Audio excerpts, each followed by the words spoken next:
my name is Brianna Moxis. I'm with the Fabric Patch in Ephrata, Washington. You can find us at fabricpatch.net. And today we're going to talk about rope coasters and rope bowls.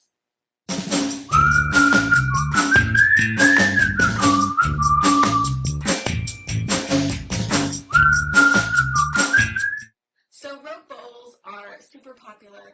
They were super popular like 25 years ago. I feel like everyone was doing them, and it was just kind of the thing to do. And then it kind of dropped off for a little bit, and then now it's kind of all the rage. I feel like it's a lot of things have changed. We see a lot of them everywhere, and a lot of people have never seen them before, never done them, and are not sure what to use or how to do it. So I thought we'd show you real fast how to do quick coasters. I think everybody has a fun need for a coaster or what a cute little decoration. Maybe if you don't use coasters at your house, which is fine, but it's a really cute little decorator option, especially if you are finding something to give to a minimalist, someone who really doesn't like a lot of color or a lot of clutter. Simple, solid colored coasters would go a long way for a quick gift. So what you're going to need is some cotton cording.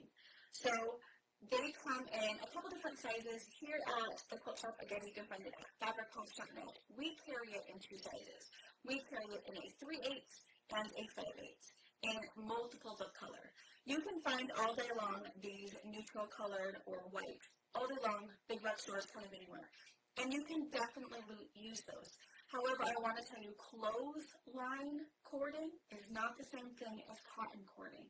So if you're thinking, oh my gosh, I have a whole tub of clothesline because I'm, bought myself a dryer and splurged, whatever it might be, it's not the same thing.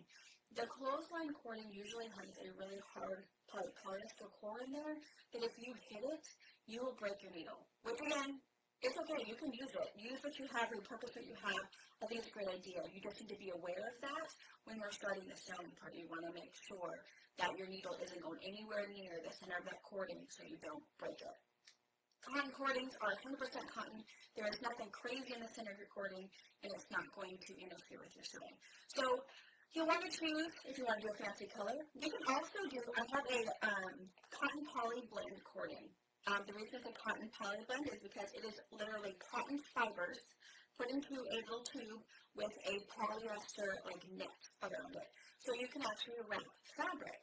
So if you have some a scrapping you want to go through, some half-inch strips left over from something, from row cooking maybe, you can wrap those little half-inch bad boys around this and create your own fabric bowl, which is really cute.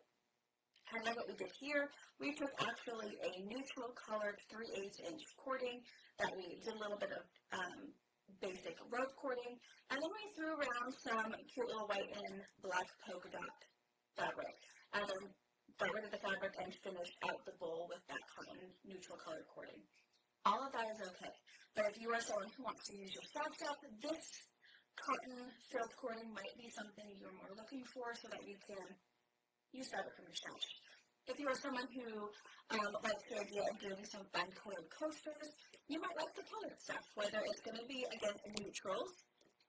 I've got a natural, a white, maybe even a gray in there, or I do have some bolder colors. Now, I have to say the bolder colors are going to be in the 5/8 side, a little bit thicker, but they're going to yield the same results.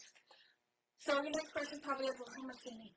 How much is going to which way you need to go? It is personal preference, also how big your project is going to be. A little coaster like this is a little, like a 4-inch coaster. This is going to take you about 4 yards to make each of these. Maybe a little less. It kind of all depends on how tight you wrap it and how big you're going to wrap them. But I would say if you're going to make coasters, you want to get 3 to 4 yards of 2 or 3 colors. It's really 2 or 1 color. If you know the perfect color for the perfect person, go for that. And again, you're going to need that for each coaster. So this one we would need about 6 to 8 yards to make these 3. The other thing that's going to kind of factor into is your width of cording. If you're doing a 3/8 cording, it's going to take you a tad bit more because you're going to have to put a few more wraps to get to the finished size. Whereas the 5/8, you're going to have a few less wraps to go around the size. So again, I don't know if that's super helpful, but it gives you a starting point that a basic 4-inch coaster is going to take you about 3 to 4 yards. Same thing with your cotton wrap, your polyester wrapped cotton cording. You would need your 3 to 4 yards of your cord and 3 or 4 yards in length of fabric. A nice reference book to rope cord sewing is this book. It's Zigzag Rope Sewing Projects by Catherine Mile. It's really nice. She talks through everything, whether it's going to be bowls or coasters. She talks a little bit about bags, how to finish them, how to decorate them, the best way to wrap fabric around them, and even if you want to do something crazy like this one's half dyed. So super cool. What's really nice about the cotton cording is it's 100% cotton, so you can take some basic dye from the grocery store, do the process for natural dyeing, and you can dye it any color you want. So a really fun thing to do. So what you're going to want to do to get started is you will need to find the cording of your choice.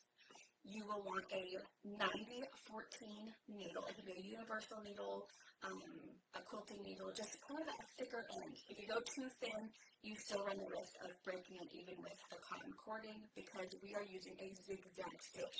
So also make sure the machine that you have that you're going to use has a zigzag stitch, and we will see you at sewing. Okay, one thing I didn't mention was your thread. So I've got a 90-14 needle in, and you want to make sure that your needle thread matches your bottom thread.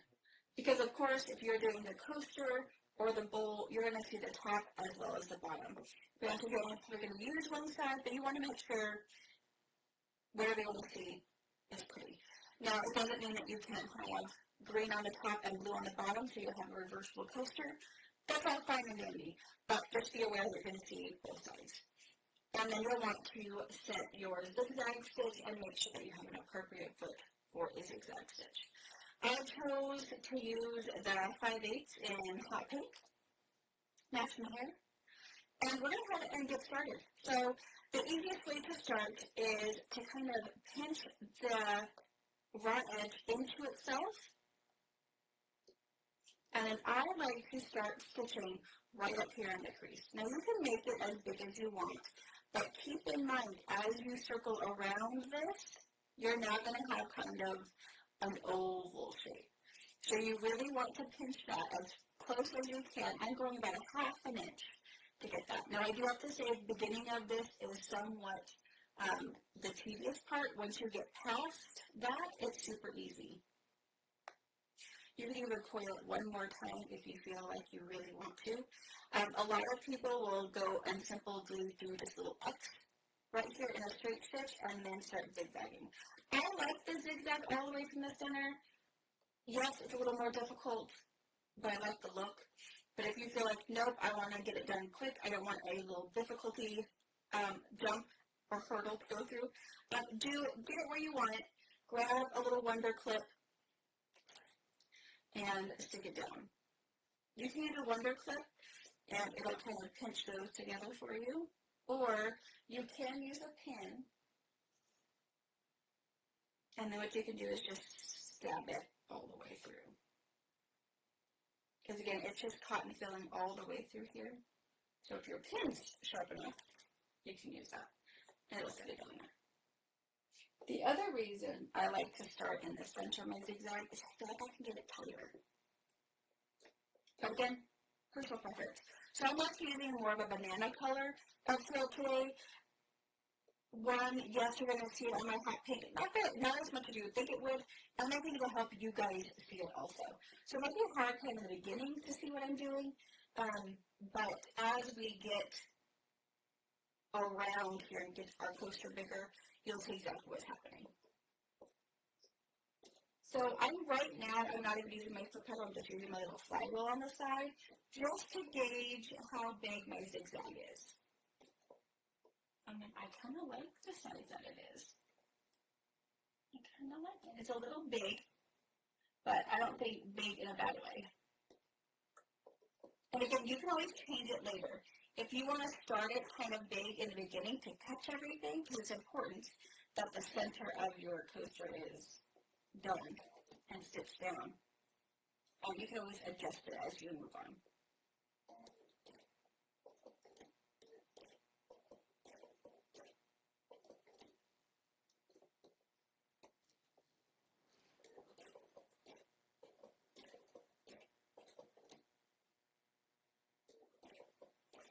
so I'm just going a few stitches at a time.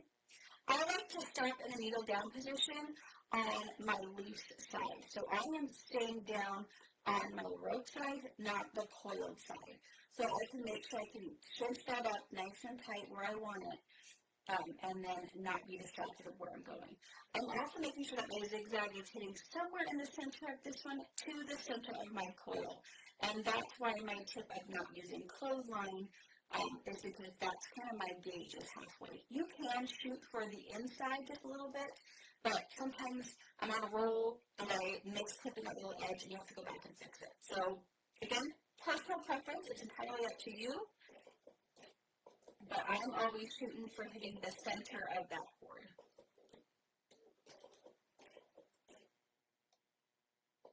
Oop, I made that one he overshot, but that's okay. The other thing you want to keep in mind on your pressure foot, make sure you want to make this pressure foot. So like on this pressure foot here, you can see, again, it's an open-toed foot so that you can get your zigzag in there without hitting another piece of metal. And a lot of your feet will either have a line or a space right in the center of your foot. The center of your foot is also the center of your zigzag. So if you keep the two connecting pieces like this, if these are where your pieces are connecting, and you keep that little connecting piece right on that center line, you're going to perfectly hit center to center.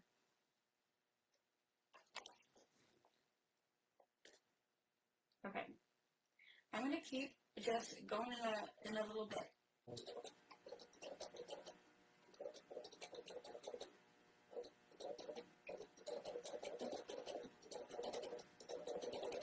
And you'll see as you get bigger and bigger, it is so much easier to manipulate. So now that I can actually have enough space to hold on here, I can let my feed dogs do all of the work, and all I'm doing is guiding my cord, my coaster part, into a circle.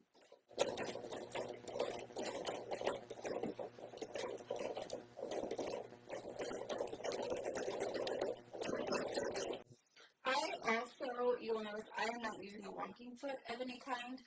You're more than welcome to, but keeping in mind that you're turning it into a circle. So the main reason for your walking foot is your feed dogs are pulling the bottom and pushing it back for you, and the walking foot is grabbing it and pulling it back. So your feed dogs are pushing and he's pulling. So if you're doing that, but then you're trying to twist all of a sudden, you're going to be fighting against your walking foot to be able to twist it. Your feed dogs are doing their job, and they're going to kind of get in the way, but not really. But a walking foot is definitely going to interfere because you're going to be pulling against your walking foot. So that is for me. I do not have a walking foot on, or in my flap, in my case, it engaged because I don't want to fight with him. I just want to go in a circle and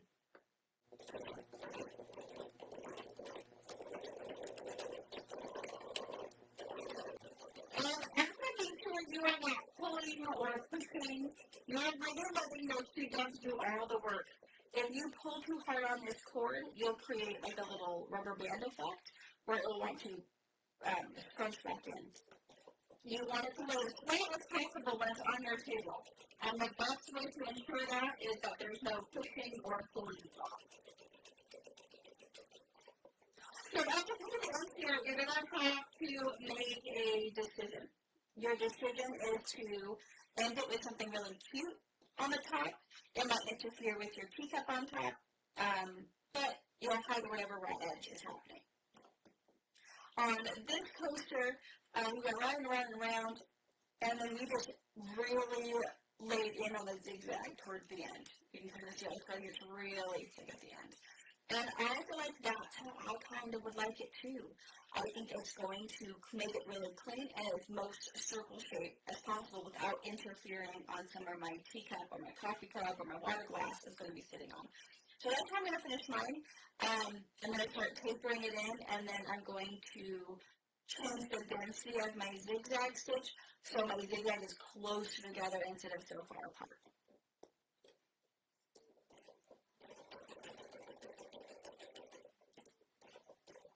So I'm going to zigzag all the way to the very last point. I'm actually going to stitch backwards to back up a little bit. And then I'm going to go ahead and go over to my machine, and with my needle up, I'm just going to smoosh those stitches together as much as I can.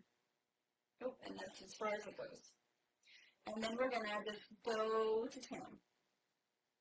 You can go ahead and get your finger in the way if you want to. Use a pin, use little thread snips. You can use also your purple thing. I have a tiny little, like a chopstick sticker in here I'm going to use to help keep that end, my raw edge, in towards my coaster. So all of those raw edges are tucked into the actual coaster part. And the reason I'm choosing wood is I have a less risk of breaking my needle if I hit this. It might splinter this and I'll have to, practice this out again. The same thing with your purple thing. Looks like this. He's not going to do very much damage if he gets hit by a needle either. But whatever works for you, to be able to just keep that connected in there, because you really don't want to get your finger stuck in there.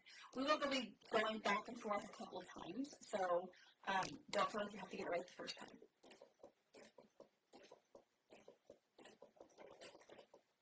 Okay, I'm going to back out. I'm going to come back in. And this second pass, I am actually stitching on the very outside. So as I'm coming around, we've always been going in the center. I'm now hitting the very outside of that end so that it can suck in. So I can only see thread.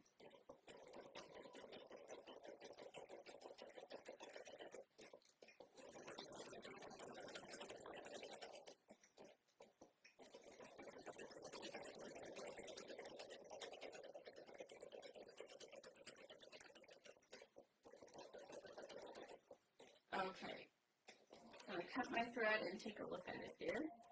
Okay, it's not too bad, it's not quite what I'm hoping for, so I'm going to actually take it back into my sewing machine and try to get a little bit more of this stuck down. I'm actually going to come back on the other side and see if I can get it better that way.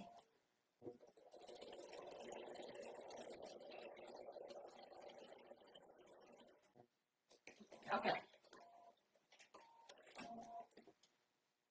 There we go. So that's how I like mine to finish for a coaster. You can also trim down the bulky part of your cording here. And the way to do that is inside your pretty casing is another rope bit right here. So what you can do is cut some of this rope out.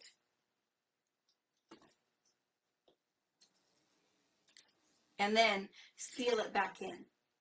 And so you have bulky, and then you have nothing. You have just that outer bit of thread, which you can curl and manipulate to sit down and create that nice, smooth transition in. So just removing some of that. You can remove as much as you want so it can taper off nice and smooth against the last piece. Mine's a little more blockier, but I kind of like it stiff all the way across. And I'm going to hit this nice with a nice hot iron to give it a nice little flat. I've got a little, if you can kind of tell, it's a little bit. I pulled a little bit in the very beginning, but with an iron, it's going to flatten that right out. And this was actually 2.5 yards of the 5/8 inch size. So you can see it's a tiny bit, it's quite a bit bigger. It's about a rack and a half bigger. But 2.5 yards to do a really nice coaster. So I'm going to hit this with an iron, and I'll meet you back at the counting counter. Okay, so you can see it's super fast, super easy.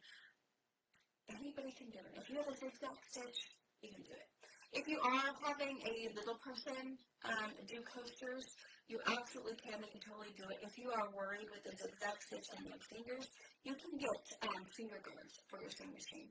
And it essentially clips in to whatever foot you want to use, but it comes with a little piece of wire that has a little bend in it so that they can get to the wire but not any farther because it gets stuck by this little fence.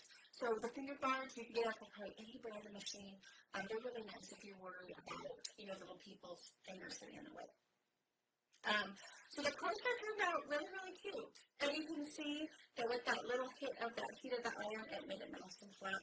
The other thing that makes this really nice having cotton cording is these are completely washable. So if they become frizzies in the house, the dog gets a hold of it, it gets taken to the kids' kitchen, whatever might happen, you can totally just throw these right into the washing machine, wash, dry, and they're good to go. You can make them even bigger to be a trivet. So you can put your casserole on them, your pot of mac and cheese, whatever it might be. You can use them to also protect your heat surface. So it turned out really, really cute. Again, you can finish it however you want to. When I make more of them, I tend to, of course, match my thread to my rope of my choice, but just for the video purpose so that you can see what's going on, I thought it was appropriate to change my thread for you guys.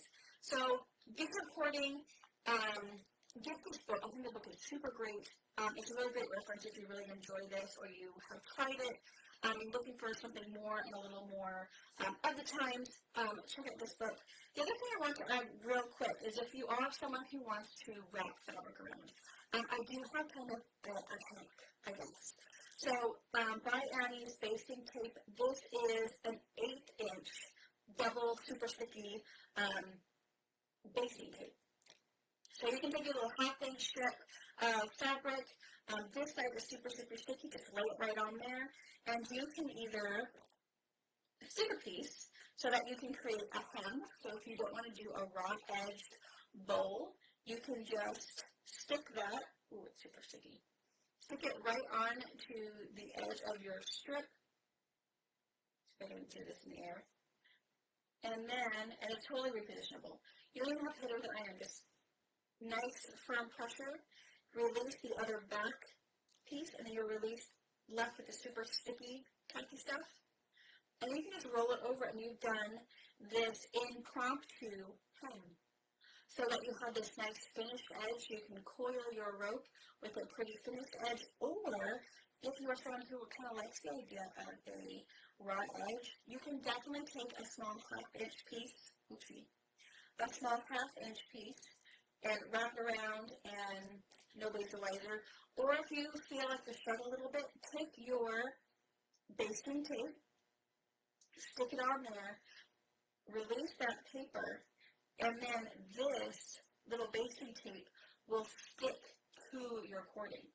So that as you are wrapping around, instead of using a ton of wonder clips or a ton of pokey pins, you're essentially sticking that together as you're going. So it's super fun, whether you're going to do just a little bit of cording or a lot. I'll show some pictures at the end for you. I have a couple rope bowls that are just cording, some that are all fabric wrapped. They're really fun, they're really neat, and they're a fun little gift to give or something to put in your sunroom for your cup of tea. So thanks for hanging out with me. I hope you enjoyed the video, and I hope you make some of these.